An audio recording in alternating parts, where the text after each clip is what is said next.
Coming up on episode 114 of the Creative Writing Podcast, I'm talking all about how to make great connections.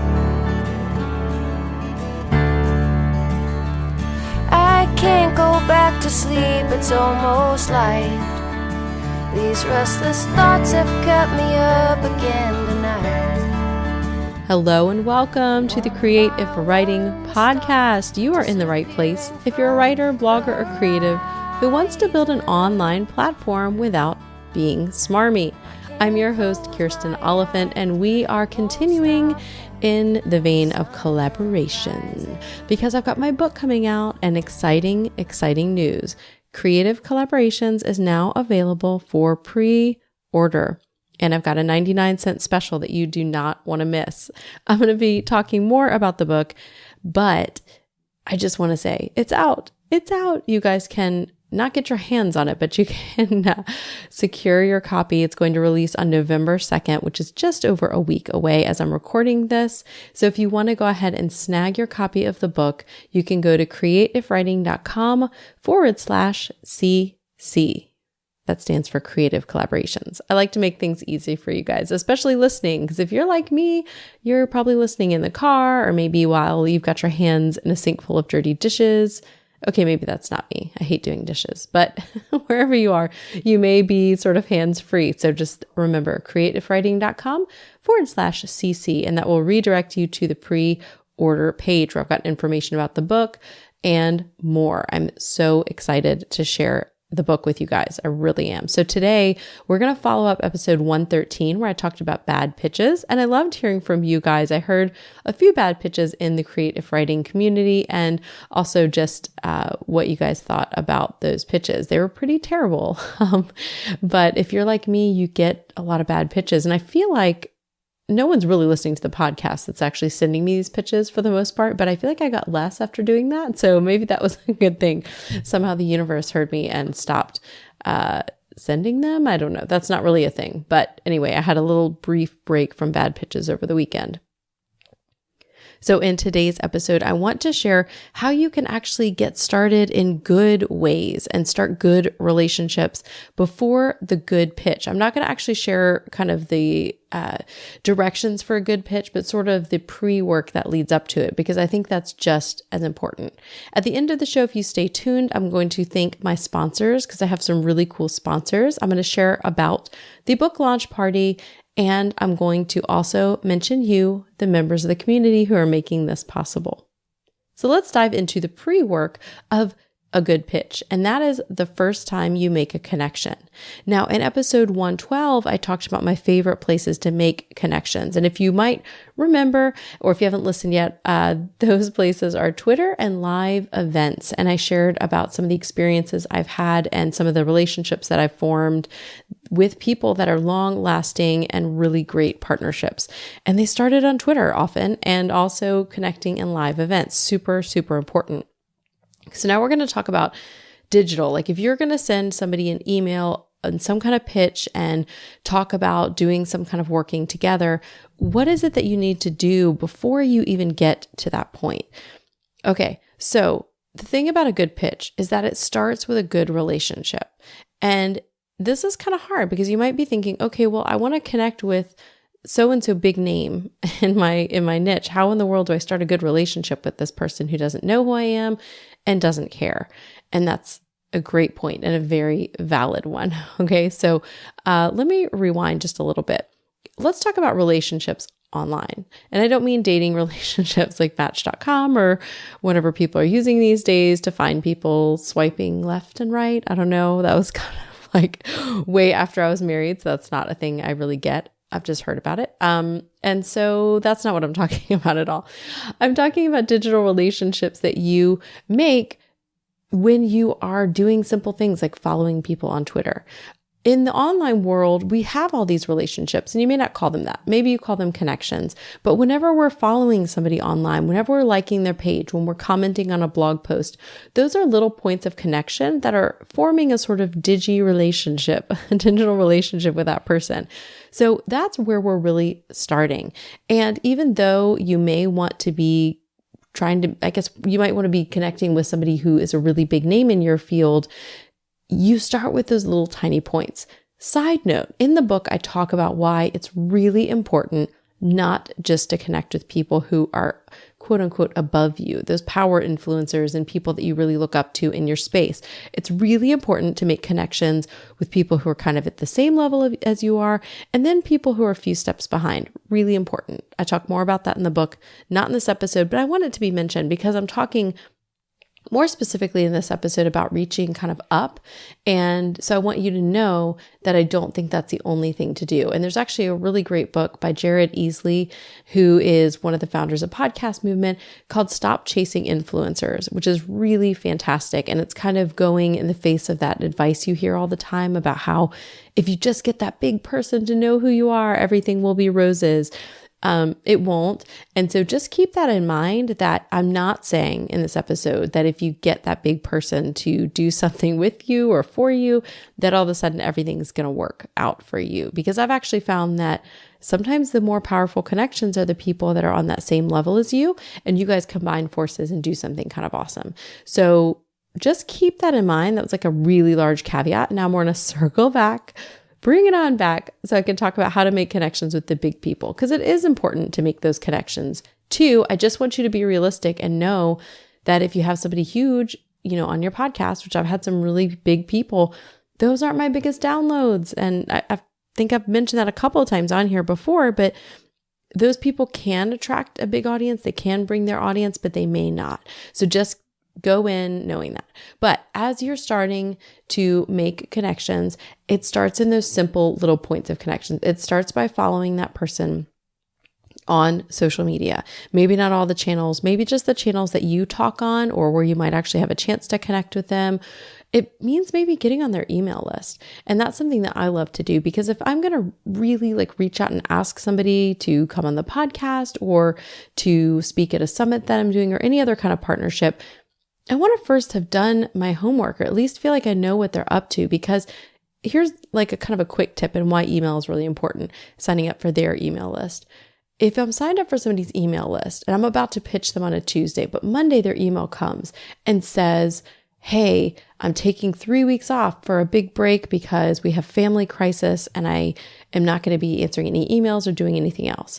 That lets me know that I shouldn't send that pitch on Tuesday, okay? Because if I send that pitch on Tuesday, I just sound like one of those other people who is sending those cold pitches, because clearly, if I knew they were having a family crisis, I'm not going to immediately email them. What that means also is if you know that there's some kind of important detail, or they're really busy, when you do pitch them, you can say, hey, I know you mentioned that this is going on right now, so it may not be the best time, or maybe you could circle back with me, but here's my pitch. And that way you give them some context. They know that there is a relationship there. They know that you do follow them. They know that you're not just randomly scraping their email off the internet, as so many of these really bad pitch people do, and sending that email to them. Okay. It's actually doing your homework. It's actually connecting with that person before you ask something from them. And all of these tips, I should just also point out, not as a caveat, but just as a you probably know this if you've listened to the podcast before. I talk about not being smarmy, and that's like those sleazy sales pitches, not just those bad cold pitches, but sleazy like you're trying to use somebody, sleazy like using underhanded sales tactics. That's what I'm always kind of railing against in this podcast, and showing you another way that you can do the things you want to do online and be successful, but without kind of going past whatever those boundaries are for you. And so there are probably other people out there teaching completely different tactics than this. And this is just my way of teaching them that, one, has worked for me, and two, is not going to leave you feeling gross. Okay. So if you're already making those points of connection, that's the first thing, that you're already legitimately connected to them. Now, when you make those connections, you don't want to just make them the week before you reach out. Okay. Because again, that's just kind of smarmy. And if they are paying attention, which you'd be surprised, sometimes they're not, but often they are. If they're paying attention, it's really easy to see through that. It's so easy and so transparent. So Kimberly O'Quinn is a local to Houston. She works for marketing and communications. It's actually called Storyteller Communications. She works with Imperial Sugar and other brands in the Houston area. And I talked with her she spoke at a Houston bloggers meeting And she was talking about how it's so easy for her to see when someone's about to reach out and pitch something to her for one of the brands she works with, because all of a sudden, the week before, they start retweeting things. And so they've never done it before, but all of a sudden, the week before, there's 1 or 2 retweets. And then she said, like clockwork, an email comes the next week with a pitch in it. Okay, so just realize it's important to make those points of connection, but to kind of make them genuinely, okay? If you're just doing it the week before, they may notice you and like, oh, yes, I do remember those tweets, but they may also notice in a way that's not good. They may also notice that it's like winding up for a pitch, okay? Kind of using a baseball analogy, but it's a great one for this too, because you are actually pitching something, but you're winding up for it and it's really obvious. And so if you're going to connect, really make a connection. And the thing that's really important about that too is if you're making more of a long-term connection, you might find over time whether or not that person really is a good fit. Because I know there are some people that I followed, I kind of have a list in my mind, a little bit of people that at some point I would love to have on the podcast, or I'd love to connect with in some way, or just get on their radar.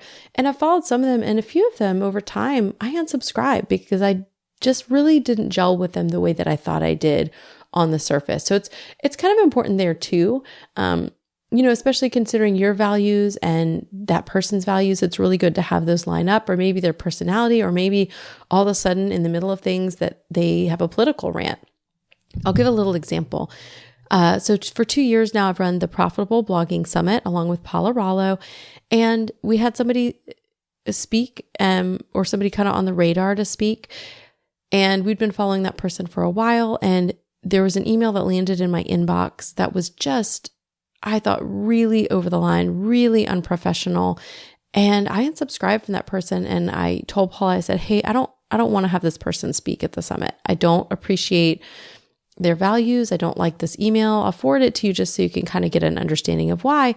But that took that person from the short list to off the list. So it's really important to kind of actually have a good understanding of who that person is. And what I want you to understand is what I'm talking about is much more of a long game. These are not necessarily the quick wins, okay? Because I think real, genuine connections that tend to be lucrative and lasting are the kinds that are a long game. They're not something where you follow somebody on Twitter one week, pitch to them the next, and then get to use that person for your own gain the week after that. That's just not how it looks. And if that's what you're doing, that's your choice, but this may not be the podcast for you, because I'm recommending you don't do that. I'm recommending that you do your best to form actual genuine connections with people that you respect and admire, not just for your own use. And I think it's really kind of important and telling to think about, okay, if this person says no to your pitch, are you going to unfollow them? Are you going to stop tweeting and retweeting? Or are you going to stay connected because you actually like that person, whether or not they have time to do whatever it is you want them to do?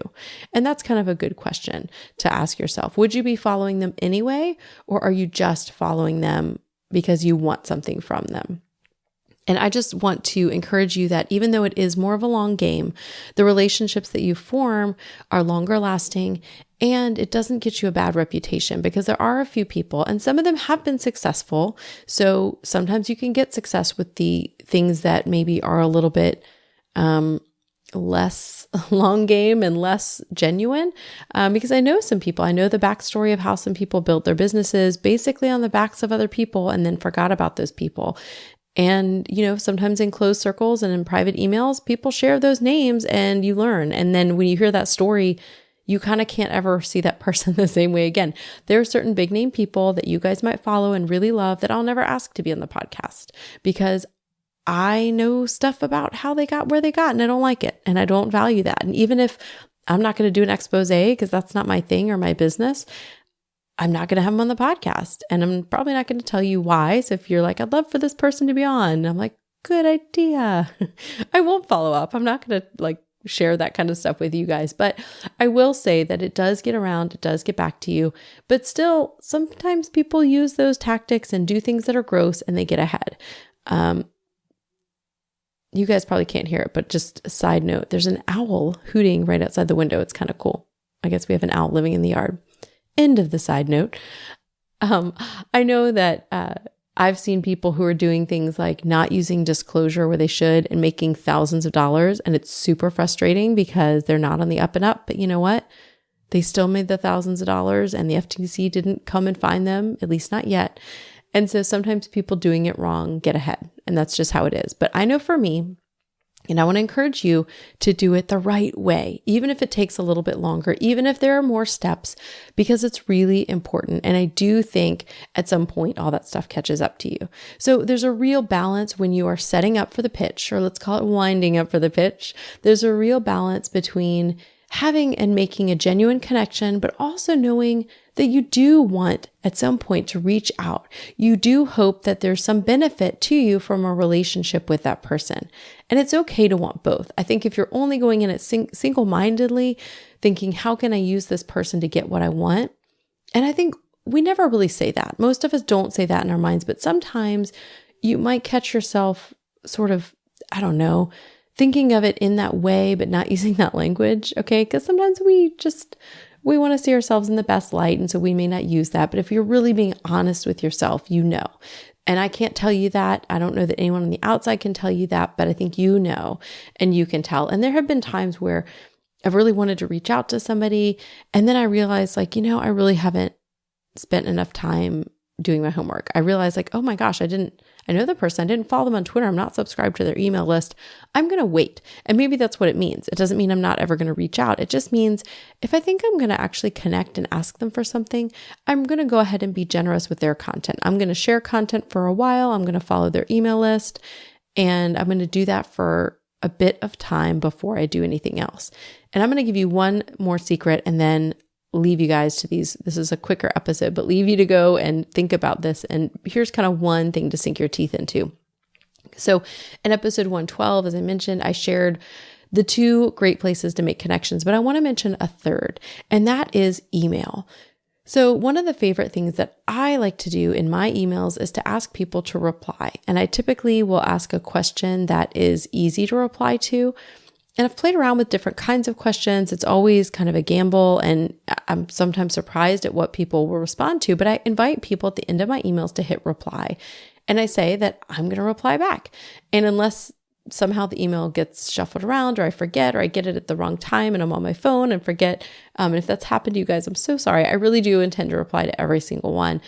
But the cool thing is that when somebody does reply to that reply of yours. So they email you through their email list, you hit reply and say something, and then they reply back. It forms this really private and kind of awesome and powerful connection.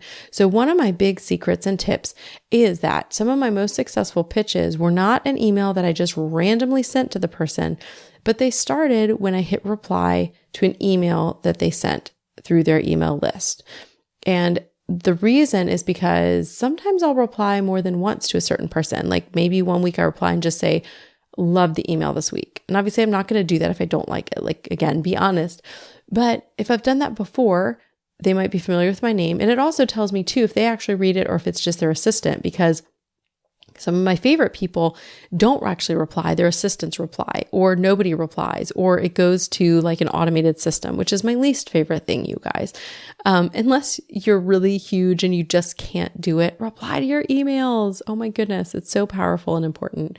So if I've already hit reply once and said, I love this, or this really meant a lot to me, or whatever it is you want to say about that email, answering their questions, if they invite you to reply, you get to see if they actually answer, or an assistant or someone. But it gets your name on the radar more than tweeting or anything else does, because sometimes they won't get the notifications. Facebook is notorious for just people not seeing notifications, especially with pages. Somebody sent me a message on there this week. I'm so sorry. I do not always check my page messages that go to my page, the Kirsten Oliphant page on Facebook. I don't always check them. And so I missed one from like 5 days ago. So sorry. And same thing with tweets. I don't get notifications if I don't already follow the person. At least I don't get them on my phone as a text. So, I might see it if I go to Twitter and check the notifications and scroll through all the other things. So in any case, email is a lot more direct and quick. So that's one of my big ways that I have gotten on people's radars and gotten a lot of yeses from big name people, is that I have sent my pitches as replies to their email.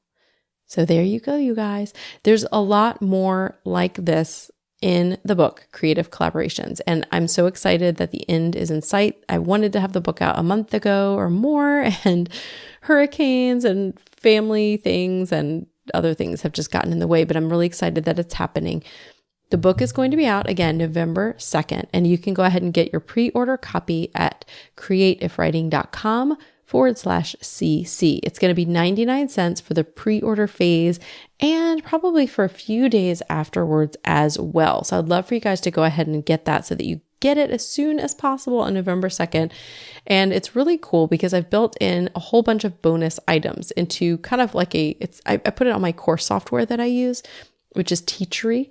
And I've got some like templates that you can use, even though I'm going to recommend in the book that you not use templates, or I'm going to talk about how to use them well. So I've got some templates in there to use as examples. I'm going to actually share examples of successful pitches that I have sent out. I've got some things like more bad pitches that you can look at, videos, and more as bonus material. So once you buy the book and it actually comes, you can get instructions inside and how you can sign up through email to get access to the bonus materials. So it's going to be really cool stuff, and I hope that you guys get it. If you're in Houston or nearby, please come to the book launch party. It's going to be fantastic. And I never throw parties. And so this is going to be like the last party I throw for like 20 years. That might not be an exaggeration. So I'm really excited about it. I have sponsors, and I'm going to go ahead and thank the sponsors who I'm featuring the sponsors this week. I did this in the quick fix as well, which is my weekly email. If you're not getting that, by the way, you need to be getting that. You can go to createifwriting.com/quick fix to get those weekly emails. But I want to highlight my sponsors because what I did is I planned this party out, and then I got a couple brands that are either local or that I love or that I work with to sponsor the party. So I want to talk about those really briefly and just say a big thank you.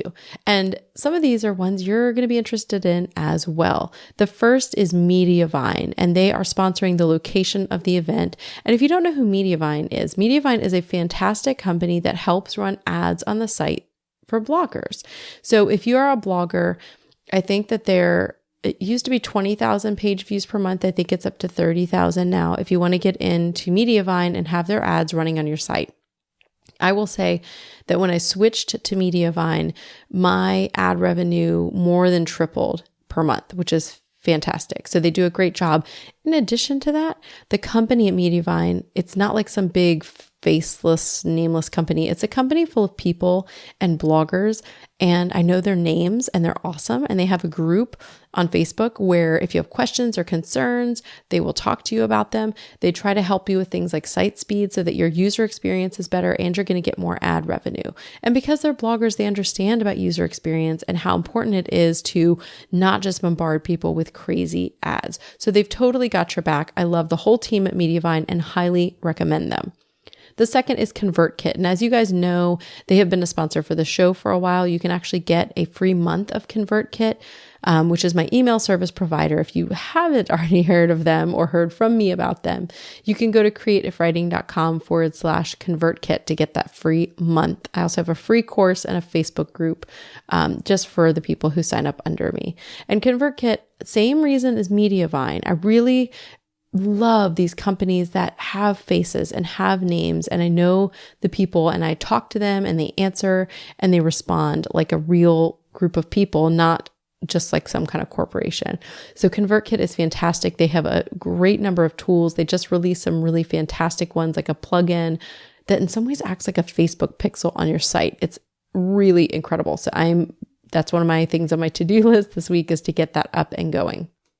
Fantastic group. So they are sponsoring the photo booth for the party, and we are going to have props. We're going to have shark hoodies. It's going to be so fun. My next sponsor is a local company, and I'm really excited about this one. It's the Grateful Dane Distillery. And Grateful Dane, one, it's named after Great Danes, and we have 2 of them right now, which is fantastic. Well, it's maybe not as fantastic that we have 2 of them. I'd like just 1. 2 is a lot, but we have Great Danes. So it's really fun to be using a company with Great Danes in the name and the logo. It's also a local company, and it was the first in Houston to be distilling rum. And the The other thing is the owner and founder of Grateful Dane was actually in the youth group when Rob was a youth leader years ago when we were just dating. So it's kind of like this weird full circle thing. And I'm so excited to have Grateful Dane come. We're going to be creating some signature drinks at the party. And I just can't wait. They have free tours on Saturdays here in Houston. So if you are around, you need to go check out, and it's gratefuldanedistilling.com. If you want to go check them out, if you're local, I can't wait. Again, I'm so glad that they are partnering with me for the launch. And the last one is Kroger, who's going to be providing most of the food for the party. And I have been a longtime Kroger shopper. I know a lot of people here in Texas like another grocery store, which I like as well, but my heart is with Kroger. I know how to shop there. I find great deals there. They have been really supportive, and I've been to some really great events. So Kroger is one of my favorites, and I'm so thankful that they are partnering with me as well to help put on this launch party. So again, if you are in Houston or nearby and want to come, whether you know me personally or not, you are invited. And to find out more information on that, you can go to creativewriting.com/collab book. That's COLLABBOOK to find out more about the party, because I would love for you to be there. Okay, I want to turn now to thank my partners. And this is you guys. This list of names is not just a list of names. This is a list of the people who are paying to help support the podcast. It takes a lot for me to get this together each week, a lot of hours, a lot of time, even in shorter episodes. It's just a lot. And I love that you guys are supporting this because it makes me keep going. Not just the money. The money is great because it does actually help. But the fact that I know there are people in the podcast that they're willing to support me, and I love that. So I'm going to go ahead and community. You can do that for as little as $1 an episode, which is $4 a month, you guys. And you get that. So here is a list of the supporters for the show. Thank you to Christine Goodner, David Snyder, Elizabeth Edwards, Jenny Kokas, Kelly Grant, Chris Loomis, Marianne West, Marie Osborne, Mira Kothend, Mary Dennis, Nicolay Thompson, Pamela Hill, Sarah Kennedy, Stephanie Beth Nickel, Susie Taylor Oakley, Tanya. Thankful for you.